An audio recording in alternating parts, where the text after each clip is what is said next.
हाँ दोस्तों नमस्कार। कैसे भाई आप लोग?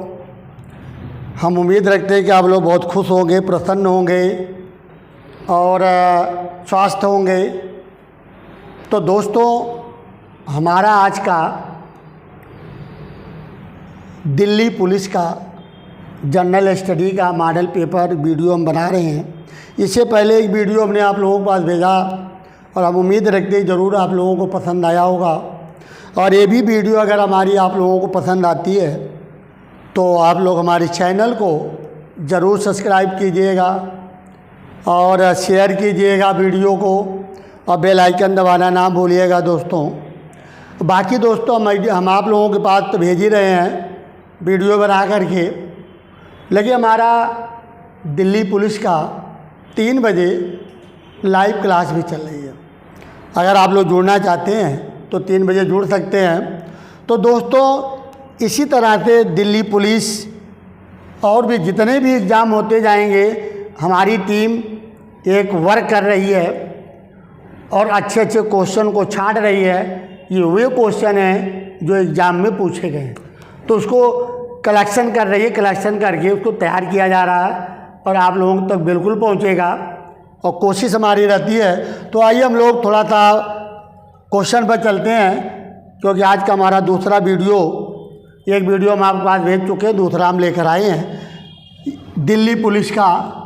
तो दोस्तों हमारा पहला क्वेश्चन है, इसको आप लोग ध्यान दें। ये क्वेश्चन कई बार पूछा गया दिल्ली पुलिस में। फिरोज गांधी अवार्ड। तो फिरोज गांधी अवार्ड किस क्षेत्र में असाधारण निष्पादन के लिए दिया जाता है? ऑप्शन लिया है चिकित्सा अनुसंधान, पत्रकारिता, वन्य जीवन संरक्षण या संसदीय बहस। तो दोस्तों इसका आंसर जाएगा संसदीय बहस, यानी पार्लियामेंट्री बहस। तो इसके उपलक्ष्य में फिरोज गांधी अवार्ड दिया जाता है। अगले क्वेश्चन की तरफ हम बढ़ते हैं कि मई का पहला मंगलवार किस रूप में दोस्तों जाना जाता है भाई? तो मई का पहला मंगलवार दोस्तों किस रूप में जाना जाता है? तो ऑप्शन लिया है विश्व परिवार दिवस, विश्व हृदय दिवस, विश्व आस्था दिवस या अंतर्राष्ट्रीय मानव एकजुटता दिवस। तो यहाँ हमारा दोस्तों आंसर जाएगा विश्व आस्था दिवस मनाया जाता है। ठीक है भाई, तो विश्व आस्था दिवस मनाया जाता है। ये विश्व ग्लोबल वार्मिंग, तो विश्व ग्लोबल वार्मिंग की तरफ से मनाया जाता है। सॉरी, ग्लोबल क्या कहता था, ग्लोबल दानिशिव फॉर आस्था द्वारा, दानिशिव फॉर आस्था द्वारा मनाया जाता है। ठीक है भाई, अब हम आते हैं विश्व परिवार दिवस। तो विश्व परिवार दिवस कब मनाया जाता है दोस्तों? तो 15 मई को मनाया जाता है। तो विश्व परिवार दिवस 15 मई को मनाते हैं। दूसरा हमारा दोस्तों पूछता है कि विश्व हृदय दिवस। तो विश्व हृदय दिवस कब मनाया जाता है? ये 29 सितंबर को मनाते हैं दोस्तों, 29 सितंबर को मनाते हैं। आस्था दिवस हमने बता ही दिया, मई का पहला मंगलवार को मनाया जाता है। ठीक। अंतर्राष्ट्रीय मानक एकजुट दिवस ये 20 दिसंबर को मनाते हैं दोस्तों, 20 दिसंबर। तो 20 दिसंबर को मनाया जाता है। तो हमारा यहाँ आंसर जाएगा सी। चलिए अगले क्वेश्चन की तरफ हम आ जाते हैं भाई। कहा था महेंद्र सिंह धोनी ने पहला एक दिवसीय अंतर्राष्ट्रीय मैच। तो महेंद्र सिंह धोनी अपना एक दिवसीय अंतर्राष्ट्रीय मैच जो है इन्होंने कब खेला था? तो कहाँ खेला था दोस्तों? तो हम आपको बता दें बांग्लादेश के साथ, यानी दिसंबर 2004। तो दिसंबर 2004 में दोस्तों बांग्लादेश के साथ कहाँ खेला गया था? चटगांव में खेला था। चटगांव बांग्लादेश में पड़ता है। तो बांग्लादेश के साथ खेला था इन्होंने। तो ध्यान रखिएगा दोस्तों, है ना भाई। तो ये हमारा आंसर जाएगा चटगांव। ये थोड़ा सा मिस्टेक है, तो चितगांव जाएगा। ठीक है भाई। तो चलिए हमारा पहला आंसर है अगले क्वेश्चन की तरफ दोस्तों हम आ जाते हैं कुतुब मीनार के पास। तो पहले मैं आपको बता दी कि कुतुब मीनार दिल्ली में है। तो कुतुब मीनार दोस्तों कुतुबुद्दीन ऐबक ने अपने गुरु ख्वाजा कुतुबुद्दीन बख्तियार काकी की स्मृति में बनाया था और जिसे इल्तुतमिश ने पूरा किया था। तो वहीं पर उसके बगल में दोस्तों एक स्तंभ बना हुआ है जिसको हम लोग बोलते हैं मेहरौली। तो दोस्तों मेहरौली का लौह स्तंभ, तो लौह स्तंभ है तो इसको बनवाया किसने? चंद्रगुप्त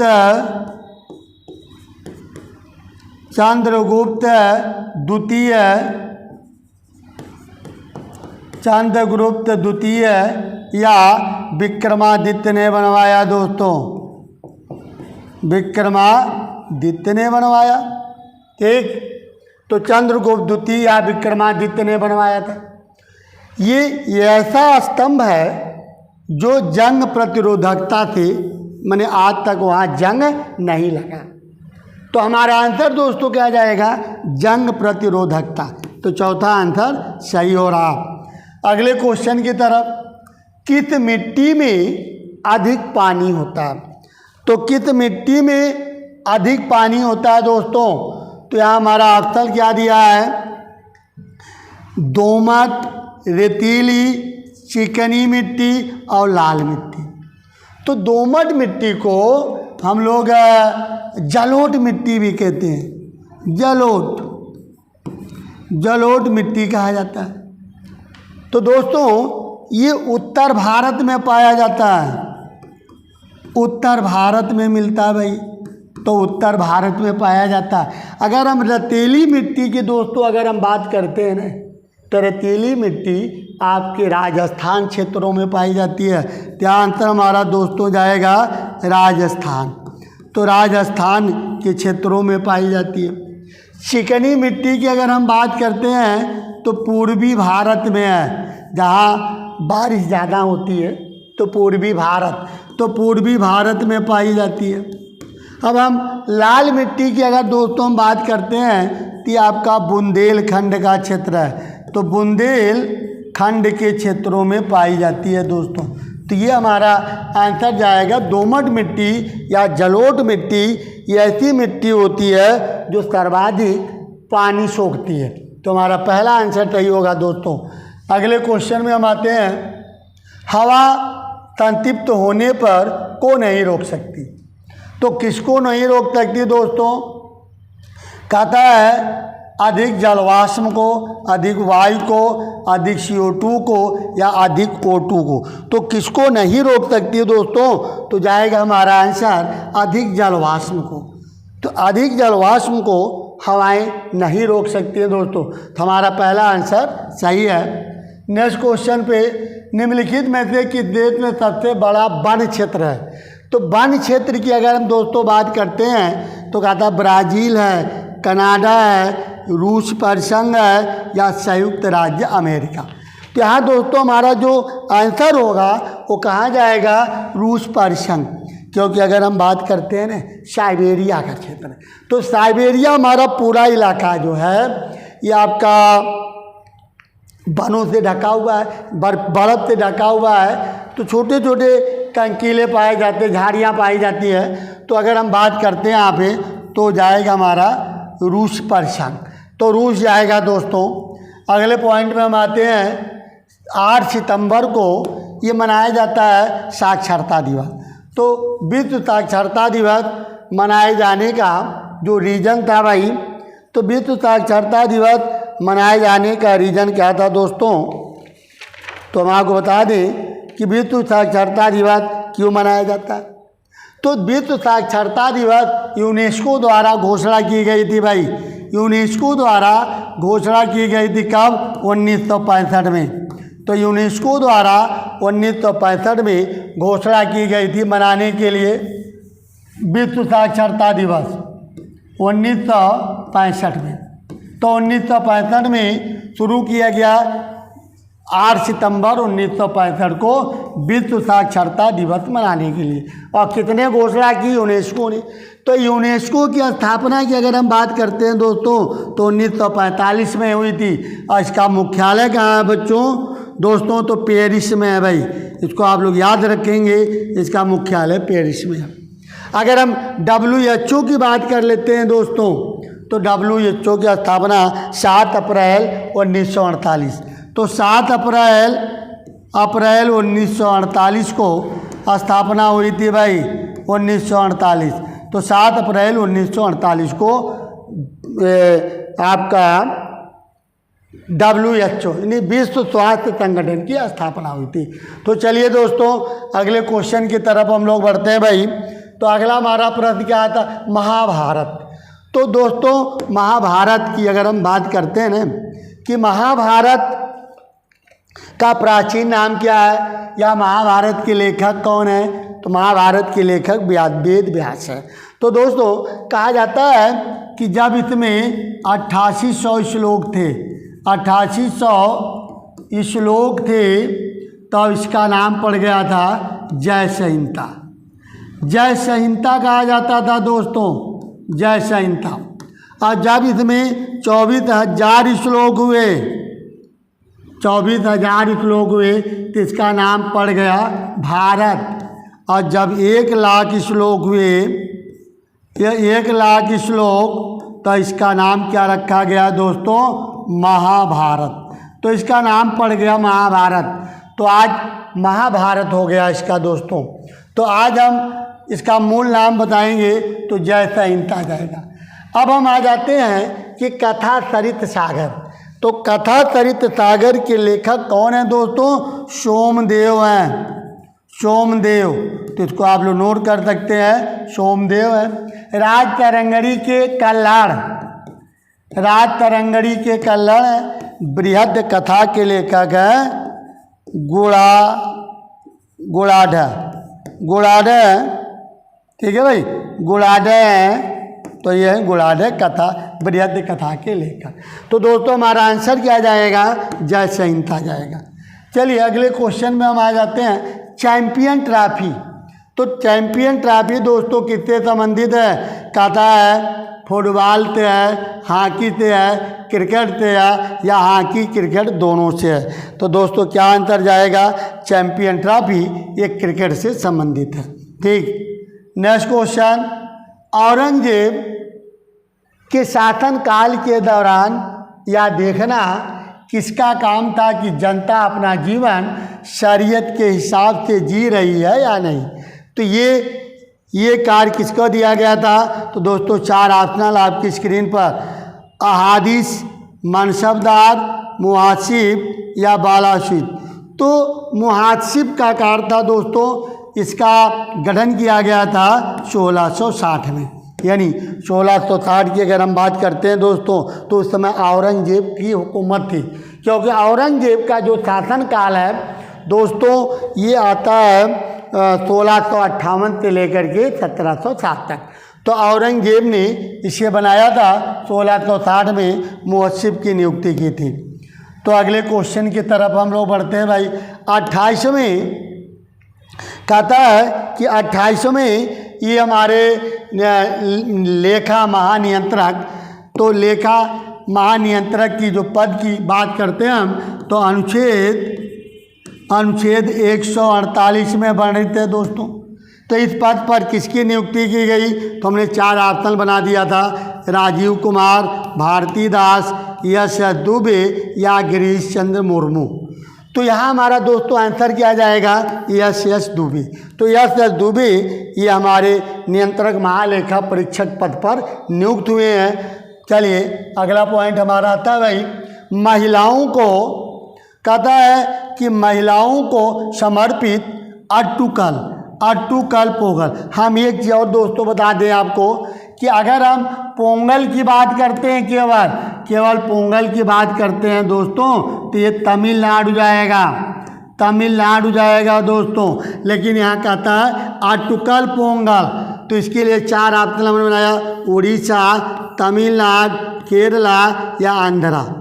तो आटुकल ये हमारा जाएगा आंसर दोस्तों केरल।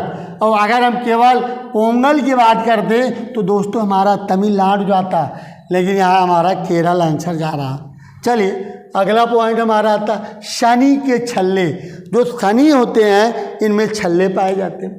तो ये जो शनि के जो छल्ले होते हैं एक तरह से रासायनिक तत्व पाए जाते हैं। ठीक है भाई, तो रासायनिक तत्व पाए जाते हैं। तो यहाँ तो रासायनिक तत्व दिया नहीं है, तो हम ये कह सकते हैं कि बर्फ या चट्टान के टुकड़े। तो बर्फ या चट्टान के टुकड़े पाए जाते हैं छल्लों में। तो कुल शनि ग्रह होता है जिसको हम लोग बोलते हैं रिंग पाई जाती है। ठीक है भाई, तो चलिए अगले क्वेश्चन की तरफ बढ़ते हैं हम लोग। भारत का सबसे पुराना म्यूचुअल फंड। तो भारत का सबसे पुराना म्यूचुअल फंड की अगर हम बात करते हैं दोस्तों तो वो है यूनिट ट्रस्ट ऑफ इंडिया। तो यूटीआई जिसको हम बोलते हैं यूटीआई बोलते हैं, जिसकी स्थापना दोस्तों कब हुई है 1964 में हुई है। तो इसकी स्थापना 1964 में हुई है दोस्तों। अगर हम एसबीआई की अगर हम बात कर लेते हैं दोस्तों कि एसबीआई की स्थापना कब हुई है, तो एसबीआई की हम बात कर लेते हैं तो 1987 में एसबीआई ने अपना म्यूचुअल फंड निकाला था एसबीआई। ठीक है, तो 1987 में एसबीआई ने भी निकाला था भाई। ठीक है, तो चलिए दोस्तों अगले क्वेश्चन की तरफ। अब आता है मरुस्थलीकरण की जागरूकता करने के लिए विश्व दिवस कब मनाया जाता है दोस्तों?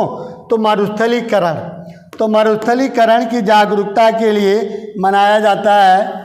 कौन सा दिवस मनाते हैं दोस्तों? कहता 4 मई, 17 जून, 14 अगस्त या 3 अगस्त को। तो मनाया जाता है 17 जून को। तो 17 जून आंसर जाएगा दोस्तों। तो मरुस्थलीकरण की जागरूकता के लिए विश्व दिवस प्रतिवर्ष 17 जून को मनाया जाता है दोस्तों। अगले क्वेश्चन में किन्होंने पुस्तक स्टिल काउंटिंग द डेड लिखी है? तो काउंटिंग द डेड किसकी है भाई? कहता है फ्रांसीसी हैरिसन की है या डेसल व्यास की है, जेके राउलिंग की है, या इनमें से कोई नहीं। तो हमारा आंसर जाएगा पहला दोस्तों, फ्रांसिस हैरिसन ने लिखा है। तो फ्रांसिस हैरिसन की है। तो चलिए अगले क्वेश्चन में हम आते हैं भारत में पारिस्थितिकी संतुलन।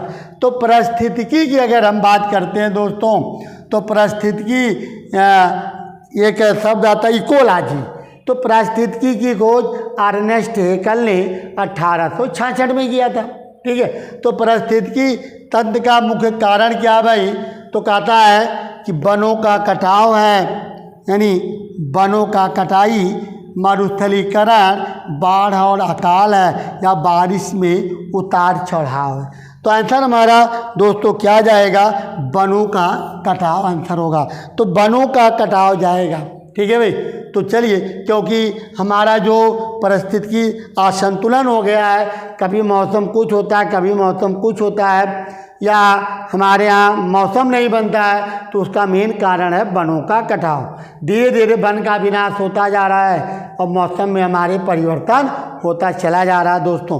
तो चलिए अगले क्वेश्चन की तरफ हम आ जाते हैं। गंगोत्री। तो गंगोत्री ये आपको पता होना चाहिए कि गंगोत्री जो है ये कहाँ से निकलती है दोस्तों? तो गंगा नदी गंगोत्री उत्तराखंड से निकलती है, लेकिन रियल कुछ और होता है। कहता है अलकनंदा, भागीरथी, गोमती और घाघरा अवस्थित है। तो दोस्तों हम आपको बता दें कि अलकनंदा और भागीरथी ये दोनों नदियाँ निकलती हैं गंगोत्री हिमनद से, अब आकर के देवप्रयाग में दोनों मिल जाती हैं। देवप्रयाग, तो दोस्तों देवप्रयाग में आकर मिल जाती हैं, और देवप्रयाग में मिलने के बाद यहीं पर गंगा की उत्पत्ति होती है, और गंगा की उत्पत्ति होने के बाद गंगा यहीं से मैदानी क्षेत्रों में प्रवेश करती है। ठीक है भाई, तो यहाँ हमारा आंसर जाएगा भागीरथी। ठीक है, अवस्थित है किस नदी के तट पर अवस्थित है? तो भागीरथी नदी के तट पर अवस्थित है दोस्तों। तो अगले क्वेश्चन की तरफ हम लोग आ जाते हैं भाई। निम्नलिखित में से कौन पुस्तक economic night mayor of India? तो नाइट मेयर ऑफ इंडिया ये कितने लिखी है दोस्तों? तो क्या 4 ऑप्शन मोरारजी देसाई, के राजेश्वर राव, शरण सिंह या ज्योति बसु। तो दोस्तों आप लोग ध्यान रखिएगा, ये क्वेश्चन हमारा आंसर जाएगा मोरारजी देसाई। तो मोरारजी देसाई भारत के प्रधानमंत्री भी रहे, और चौधरी चरण सिंह भी भारत के प्रधानमंत्री रहे दोस्तों।